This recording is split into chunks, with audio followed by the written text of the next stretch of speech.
So you want to be driving data-informed decisions, but your organization's underinvested in the tech and the resources needed for your people function to make that happen? Yeah, you're not alone. So I'm talking with Richard Rosenow about people analytics. He's an absolute guru in this space. And while we do talk about AI and machine learning and some techie stuff and nerding out on data, this has humans at the core of it. And your people analytics function could absolutely be the game changer. Let us know your thoughts and what you want to know more about, because Rich and I have got something planned for phase 2. Welcome to Reimagining HR with Trina Sunday, the rule-breaking podcast where we challenge our thinking and our current people practices. This podcast is for time-poor HR teams and business leaders who are feeling the burn, lacking laughs, and not feeling the love. I'm Trina, your host, and I'm here to cut through the BS, explore different ways of thinking, and create high-impact HR functions. Because happier, healthier organisations are better for our people and our bottom line. So if you are keen to flip traditional HR on its head, hit the follow or subscribe button so you're the first to know when new episodes drop. I'm here to help and also to shake things up. So let's get started. Joining me on the podcast today is Richard Rosenow. He's a leading expert in the field of people analytics, and he's got massive experience across a lot of industries that you might have heard of in terms of GE and Facebook and Uber and Nike and all these big things. But he's currently the Vice President of People Analytics Strategy for One Model, and has really established himself as an innovator in this space and a thought leader in terms of people analytics and what's happening out there in the world and the landscape that's changing in terms of people analytics and HR tech. And so I'm super excited to speak to Richard about what's happening. So welcome to the podcast, Richard. Trina, thank you so much. I'm thrilled to be here. You're obviously really committed to staying at the forefront of what's happening in people analytics, right? And part of what I love about you and how you show up is how passionately you talk about empowering the HR community and smashing the barriers that keep little people like me that don't really understand tech that much from actually really leaning in, which I think is a superpower. So well played. I'm really keen to kind of understand how you got to where you are, what it was about people analytics. Maybe you could give us a bit of a snapshot around your world and how you've got to the work that you're doing now. Oh, totally. I'd be happy to. And it's a favorite topic of mine. I think it really comes out of early in my career. I had a career in nonprofit. Love nonprofits, want to get back there someday, but found kind of like, hey, I want to go learn from the private sector, want to bring things back. And I was always interested in kind of data and people, and I wanted to get paid someday too. So I thought, okay, in the private sector, like what's going on there? And I saw this space of just HR and how we were making decisions at the time and said, hey, there's a lot more we could add here from this data perspective. And I saw some value for some things I was working on. I said, how do I get into that full time? And my first role in this space was actually, I was an HRBP at Citibank. And that was a little bit by accident because I was desperate to get into people analytics, and they forced me through the rotational program. They're like, no, go be an HRBP. This is what we need to do. This is important. I was like, fine. And it radically changed my career. I think getting that time with core HR to understand what is it we're doing, what is it like to be on the front line of that, what is it like to be a strategic advisor, and then to go from there to that client relationship with the HRBPs, it really changed how I had a perspective on the space. And so I think a lot of people come into people analytics from a lot of different places. We have people coming in from marketing analytics and data science and HR backgrounds too. But the folk that come in from that HR background have an empathy for what that role is like and what it means to actually make that role happen. And as much as I am passionate about the data side, I also know there's still something left that if you don't have that, nothing gets done. And that's what really HR brings to the table. So I absolutely have a lot of passion, a lot of love for my HR friends. Good to know, because we get beaten up a lot. But I think that really resonates because one of my colleagues that I work with and partner with on projects is in the people analytics space, and he has come from that HR business partnering background. I think that context is phenomenally powerful to understand the storytelling that needs to come out of the data and the insights and that kind of thing, where if you're just focused on the data and don't know where it fits or how it needs to be leveraged, then you're not always going to be able to add the same value and have the same impact. How do you describe people analytics to people? Because I feel like it's really shifted, right? There's a lot of people that talk about HR data or HRIS and just where we're sitting in the system space. But how do you talk about people analytics in a way that makes it sound as cool as it is?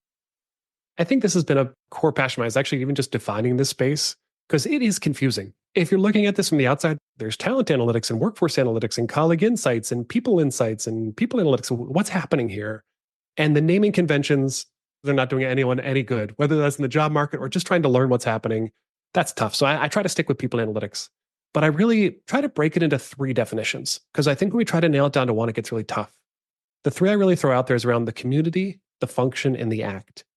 So when I think about the people analytics community, that's this groundswell support of, hey, we can make better decisions and support the workforce. And there's a really cool thing about this from a community perspective is that you have this movement of people that want to make the world work better. And they want to do that through data and humanness and kind of bringing those things together. And that encompasses a very wide tent of people. When I think about the function and the act, though, I really like to separate those two. And I'll describe it first with recruiting. We have a recruiting function that has recruiters, sourcers, talent brand, whatever it might be. And they have specific roles and they put guardrails out. But the act of recruiting is something everybody in the business has to do. Every hiring manager, the CEO, every executive, they all have to participate in hiring and recruiting. And even after you hire those people, you've got to stay recruiting. You've got to keep them involved. And so there's the act of recruiting that everyone's responsibility.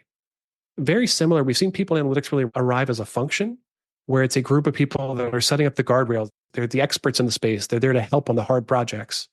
But there's also the act of people analytics, which is everybody's responsibility now. And if you look across job descriptions for HR, it is rare to see an HR job description today that does not include analytics in some form or fashion. Whether you're on compensation or HRBP or even benefits, you've got to do analytics to drive these things forward.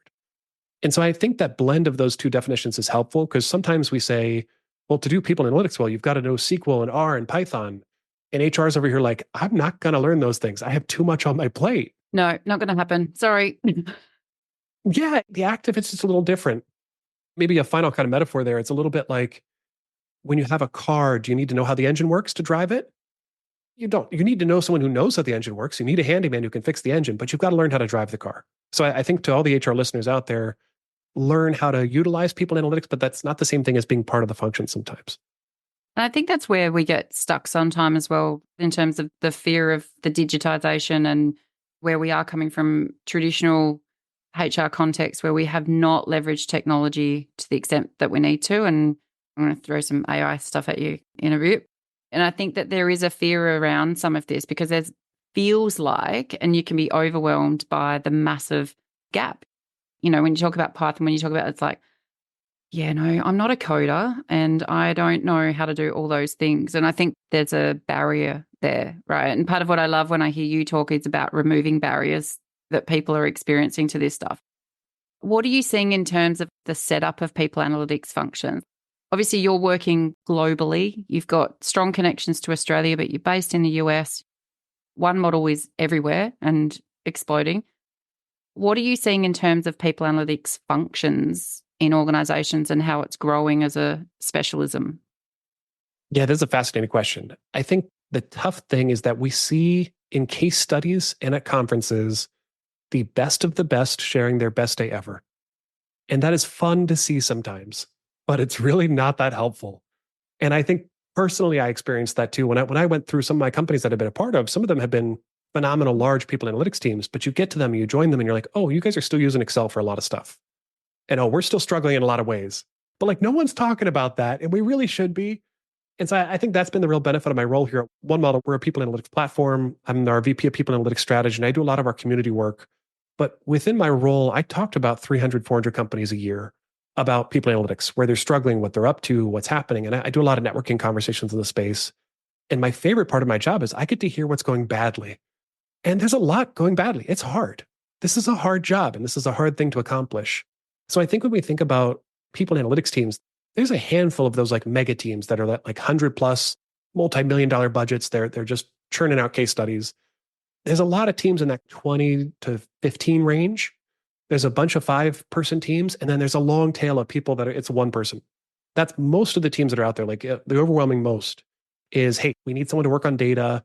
Maybe you like technology. Maybe you were making some hay as an HRBP doing data work, and now you're the people analytics person, and you've got to start there. And the tricky thing about this is we shouldn't be maximizing headcount in this space. We should find ways to have technology leverage what we're doing, the way we can kind of scale.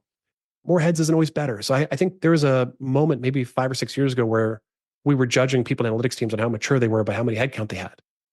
But the truth is, like a lot of the technology has got a lot better where one person wrapped in technology can do a lot of things and can go a lot further. And so we see a lot of functions, they start as that kind of one person, whether that's like a reporting person or maybe a PhD researcher, and they kind of build towards some consulting stuff, and then they build the other direction towards the other thing, whether that's reporting or research. And they bring those things together to make sense of that space. Maybe to put a real fine point on it, this space is still young. As a function, really 2010, a lot of people peg that as kind of like the start of the function. And we're still calcifying what that looks like. So it's not like recruiting or compensation where there's like, hey, we've done this for 50 years. We've been studying this a very long time. We know how to do it. So I think if you're trying to do something that's a little bit different, or you're not sure if there's benchmarks for what you're doing, that's okay. There's really not benchmarks yet in this space. I think that's a challenge though, right? Because people don't know where to start. And I think lots of my clients that, I'm working with HR leaders across lots of different industries, not for profit for soul food through to larger ASX. But I think it's that knowing where to start when you're kind of evolving in the space as you go. And then depending on the organization, its appetite for change and adoption of technology and that kind of thing, it's a bit hard to get traction sometimes if you don't have those mentors or thought leaders in the space to be able to learn from. And why I reached out, because of how generous you are in terms of the sharing that you do in communities and LinkedIn. And I know that you're a big fan of David Green and the work he's done in this space I follow as well. And for 10 years, he's been banging on about this, but still moving it forward. And those communities are really important. One thing that I'm curious to know, because we are evolving and it's young, right? I work with lots of teams and need to get workforce data to drive work in terms of strategy, culture change, driving improvements to HR practices. But how ready do you feel like we are, or our workforce data is, for AI and machine learning? I'm curious to know where you think we are. This is a great question. I want to close out the previous thought about communities though, too. Just with the call to action is like, I'm generous around community because so many people have been generous with me. And it's why I really call out that people analytics community as its own third pillar of the definition, is that this space really has a history of people giving back and giving thoughtful inquiry to each other. So if you're out there and you're wondering, where do I start? The best place to start, find a practitioner who's local in your city, take them out for coffee. Just pick their brain. We all love to talk about this. I'm not alone about that. People analytics people love to talk about this. So go find them, leverage your network there. Coming back to the data question, is our data ready? I think there's a across the board no. And this is a tough one because I think that HR folk have for years been hurt by their peers saying you're not being data minded enough and you need to bring data to the table. If you want to come to the table, come with data. And at the same time, HR has been systemically underinvested, has been told their project has been deprioritized, and has been told that someone else has our focus right now. So at some point as HR, I think we tend to overextend ourselves to take care of the company, and we don't riot that often. But there's a moment where we should start to get a little angry because it's 2024. We're trying to run a business without data. That is a wild statement to say for any other function in the business, but we've taken it as like yeah, that's just how it is in HR. But the finance leader would never stand for that. And the IT team would never stand for that. And the operations teams would never stand for that. You must have data to run your business. And so at some point, I think we need to take a look and say, okay, am I being slow or am I being held back? And a lot of times we're starting to realize there's a lot of teams holding back HR, whether that's for historical political reasons, or they don't quite understand what's going on in the space, or they just haven't been invested.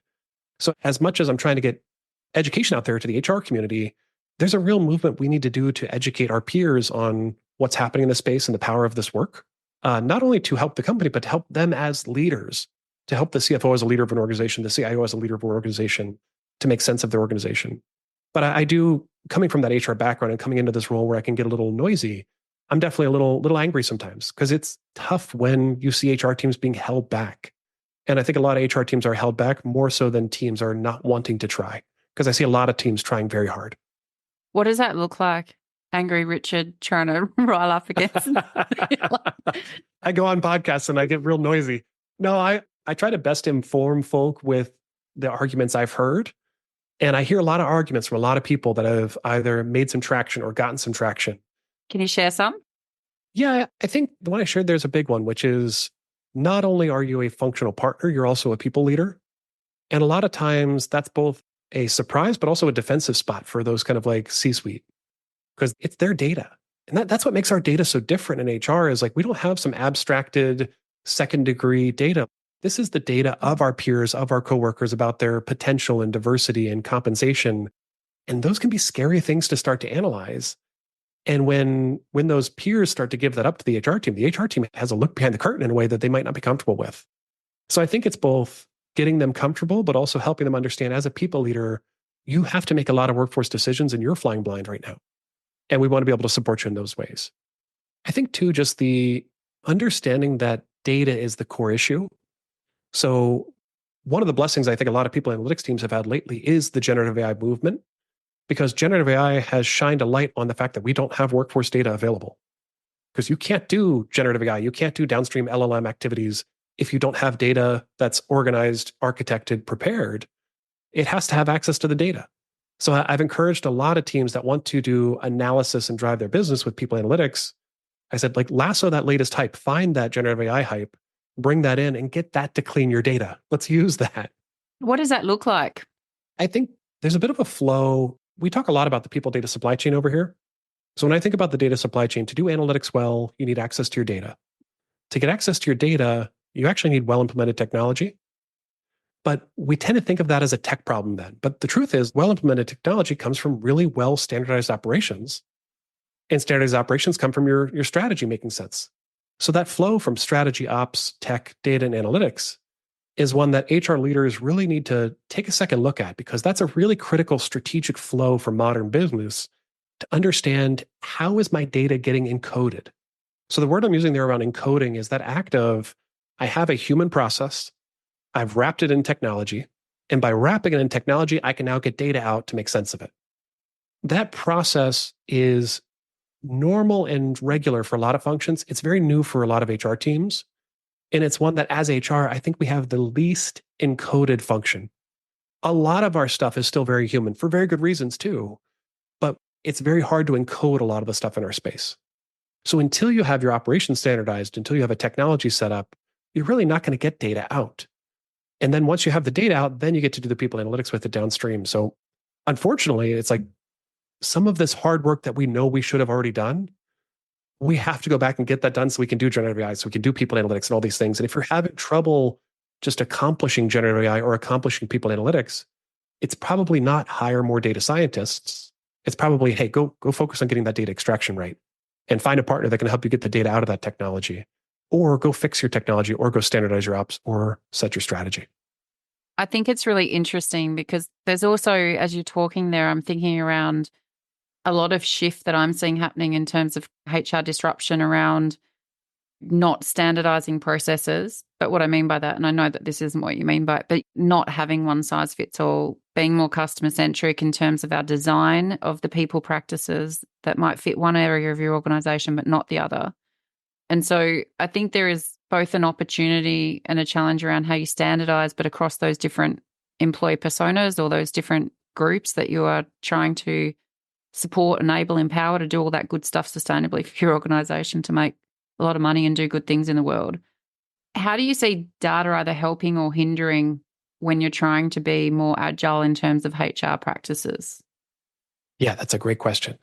Because I think about that a lot, that difference between scale and personalization. Yes. A lot of times that can feel like a spectrum from left to right, but I think it's actually a path through. What I mean by that is, to get to personalization, you have to standardize an operation first. From that standardized operation, you can build the technology around it. And then you can implement further breakdowns, further personalization on top of that operations and technology. But it's more like a layered cake than a dichotomy between those two things. Because the trouble is, you see people, they say, well, we're not going to scale, we're not going to standardize, we're just going to personalize. But then they're like, hey, how do I automate this? It's, oh, we don't get to automate it if we haven't standardized it. So it's a bit of a mindset shift to move from that, hey, we've actually got to go through some steps here. We've got to mature as an operations team to the point of personalization, not reject operations altogether. But I think that's very related to the data, is when you have your system set up properly from a operations standpoint and from a technology standpoint, the data becomes a really easy problem then. Part of the reason we find data analytics so tough today as HR teams is that earlier stages of, let's standardize, let's focus on what's right, let's minimize and really zoom in on what we have to get done. If you skip that, you have to do an enormous amount of data and analytics work to make anything make sense. The positive of that is some of these challenges are really in our wheelhouse. So we can work upstream on those very human activities to flow downstream and make those downstream activities a lot easier. And I think the reality is, right, the better the data and the better we can analyze it, the more we can personalize our people practices in a way that are actually going to make a difference. And so it's Absolutely. the chicken and egg, right? In terms of we need it to be able to do better at what we do, and doing better at what we do is going to be informed by the data and what the storytelling. What's the power that you see if you're a HR business partner or a HR leader, head of HR, CHRO, who's resisting people analytics?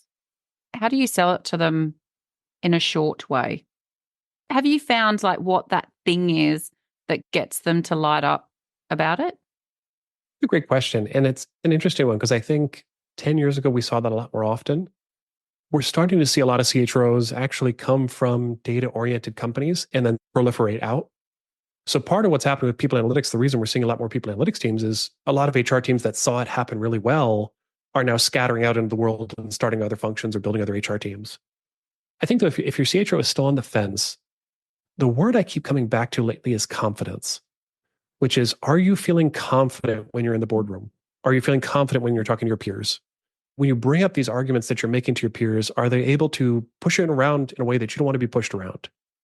And I think that data brings us that confidence, and strong well architected and well put together data and analytics gives you the ability to speak in a room and not have to back down. And again, it's that piece where I thought data was Python and coding and calculus, and like it's not. It's actually about confidence in decision making.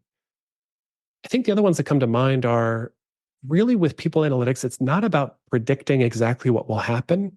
It's about making better bets. And a lot of businesses is around making better bets because we'll never know exactly what's going to happen through the data. But what we'll be able to do is take something from being a 50-50, let's take our best guess or use my intuition, to another voice in the room that says, hey, here's a better direction. It might not be the perfect direction, but here's a better option that you can make a less risky bet. And I think analytics really delivers on that, where more voices in the room doesn't have the same impact. So more confident gambling. Is that what I'm hearing? Just kidding. I think I've got Brisbane on the mind, maybe. Bris Vegas. Yeah, I really love that though, because I think that confidence is at the core, and certainly the HR community that I work with, right? A lot of it in terms of leveling up, really elevating the impact the HR function is having and the work that we do together. It's based a lot around confidence and capability and clarity. And the fact that people analytics can lead into that confidence, I think is actually a really powerful and great takeaway. And I think there is a conservative thought. So I'm a gambler, but not that I would tell my husband that, but I think it's calculated risk, right? And so I've always navigated, you've got to know what you're prepared to lose, but you've got to know what the gain's going to be. And I think you are playing the odds of knowing. And as you say, it's improving it, where I feel like we do have a risk aversion in HR. This is just my observation and felt experience, where we are more risk adverse. And I feel like we don't go into it with a gambling mindset, and I don't mean in an unhealthy way. And so I think that's a really interesting perspective. You hit a really good point there, though, that HR should be a little risk averse. And the reason I say that is like we're dealing with people's lives. This is livelihoods and friends and family. If someone's job disappears, everything's different for that human going forward. This is big stakes. And so I think when we don't have data and we have to just rely on our intuition, the idea of do no harm comes to mind, where I was like, I don't want to hurt these humans that are in my responsibility, that I'm here to support and protect. And so starting from that spot is a really healthy spot for an HR person to start from. So even if we're feeling risk averse, we need to take more risk, we should not be as risky as the finance leader and the marketing leader or other leaders that are out there. So I think when it comes to data, it allows us to make clear some things that were not clear before. And so when we have that level of foresight and we can start to look ahead a little bit, it allows us to play the game that everyone else is playing a little bit more when it comes to that risk. But I think losing track of that side of things that makes us great HR leaders when it comes to protecting and supporting the workforce, I don't think we should ever lose sight of that. So I think it's a really insightful piece, Trina, to talk about why HR is very risk averse, but I think that's actually a strength we have too. I think it is if we are putting the human at the center of that. So I feel like a lot of the risk aversion is coming from the compliance space. as opposed to our people truly being at the core of why we make some of the decisions and do some of the things that we do. So I think there's still a challenge around our risk aversion being just around what could go terribly wrong. No one likes regulators when, they're coming knocking on certain things. But I think the fact that having human at the core of a people analytics conversation is why I wanted to talk to you, because I think that's where it separates a lot of the time. A lot of the time it becomes about a techie conversation and not a human conversation. And I think that therein is the opportunity. If you could crystal ball where people analytics might be in terms of the influence it could have, what's the dream? I'm curious to know where your people analytics brain goes when you have no barriers. Yeah, what really comes to mind, and this is related to what you're bringing up there too, about kind of like humans at the center. When I talk to HR leaders who maybe have not experienced a lot of analytics, the way I frame it is actually around analytics as a way to listen at scale. So we could do our jobs well if we could talk to every employee every day. If I could have 30 minutes with every employee every day in my 1,000-person company, I would know enough in my human head that I could make good decisions. But I would waste an enormous amount of company time, and I don't have 1,000 times 30 minutes in my day. And so we make concessions. They say, okay, I'm going to talk to employees in groups, or I'm going to talk to leaders once every 2 weeks, or I'm going to minimize my touch points. Maybe I'll do a survey. What analytics lets us do is look across the entire landscape and listen to that data. And when you start to look at it from that framing, you start to see things like, let's look at my attrition data. And by listening to the attrition data and looking across the entire landscape at one time, can I see pockets where I might have toxic managers? And from looking at the analysis that way to say, hey, how do I listen through this different way? We don't throw out our other ways of listening. We don't throw out what we spoke to the employees about or the leaders about. We don't throw out our surveys when we see the system data. But that system data is another touch point with an employee. And so when I think about that, like the dream of people analytics is what is known by the workforce that could improve their lives, jobs, and well-being could be known by people who make decisions. And those people who make those decisions could make decisions that better impact the workforce on the things that everyone wants to do to thrive. And what gives me hope is that I have not seen a people analytics team come up with the finding that if I treat my employees worse, my business is better. I have not seen that research come out yet. No? And despite a history of corporations doing so, the science has not proven out that treating employees badly leads to good business results.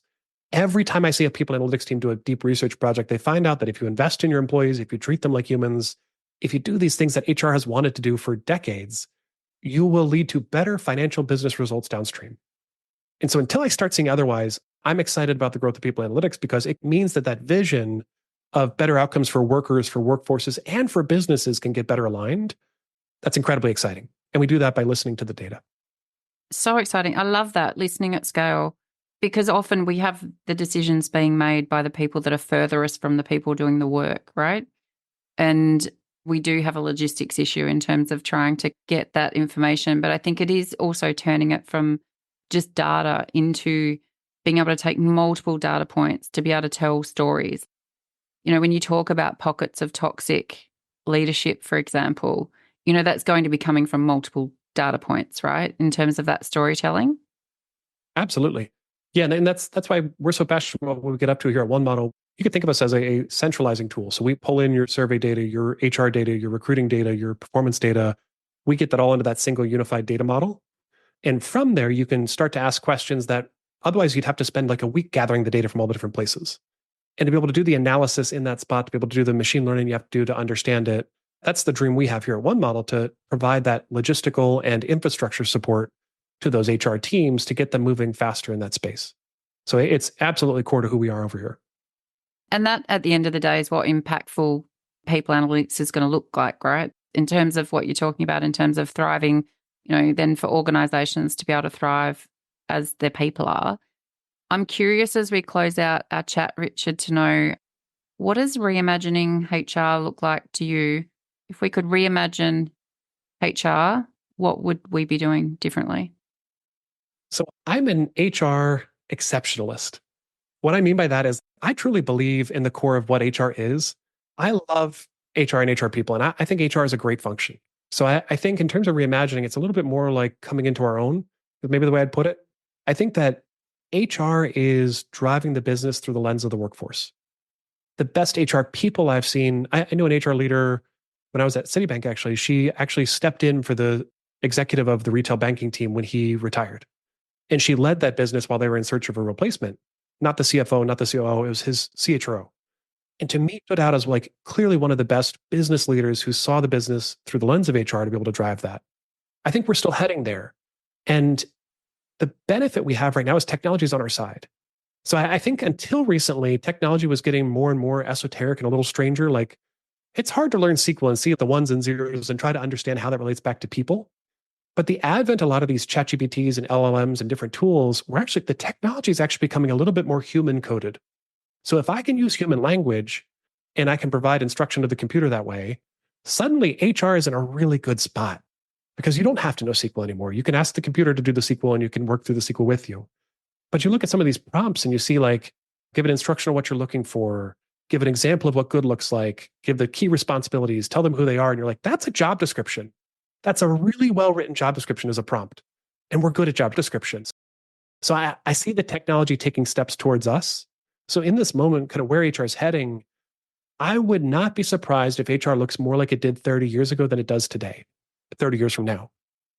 What I mean by that is when the technology comes in, like when we really accomplish our goals to support you on the people analytics side, HR becomes more strategic. You get to spend more time doing the human things that are left, which is a lot of those things like what's the strategy? What is meaning of work? What's purpose? What's culture? Those things that the humans are really good at. Let's get them doing human stuff again. And so when I think about that, it's a lot more conversational. It's a lot more coaching oriented. And I think HR is going to see a future where we're going to get back to some of those core roots, despite the sort of like technological jump we've been on. And we'll still have people doing all kinds of deep research and areas of that nature. But at the end of the day, I think the core stuff about HR is going to last a lot longer than other functions because who we are is supporting humans at work. And I think that people that are scared about us losing our jobs to machines, or now I'm seeing the rhetoric out there around AI workers and calling them workers, which I don't know if you want to comment on, but I think there's always going to be work for HR when we have humans in our organizations. The opportunity we have is to adapt how we show up to be able to have the biggest impact, positive impact, right? Absolutely agree. Thanks so much for your time, Richard. I could chat to you about this and many topics. I really appreciate you joining me. Karina, thank you for having me on. This has been a real pleasure. If anyone wants to find me, I'm on LinkedIn. Search for Richard Rosenow. Look for me on People Analytics. If you want to hear a lot of People Analytics stuff, go ahead and follow. And I'm really excited to meet y'all. Thanks for tuning in and leaning in to this week's episode as we look to reimagine how we show up for our people, organizations, and community. Reach out to us via our website at reimaginehr.com.au with your HR horror stories or suggestions of people you'd love to hear from or topics you want to explore. It's all about people, purpose, and impact, and we are here for all of it. Until next time, take care, team.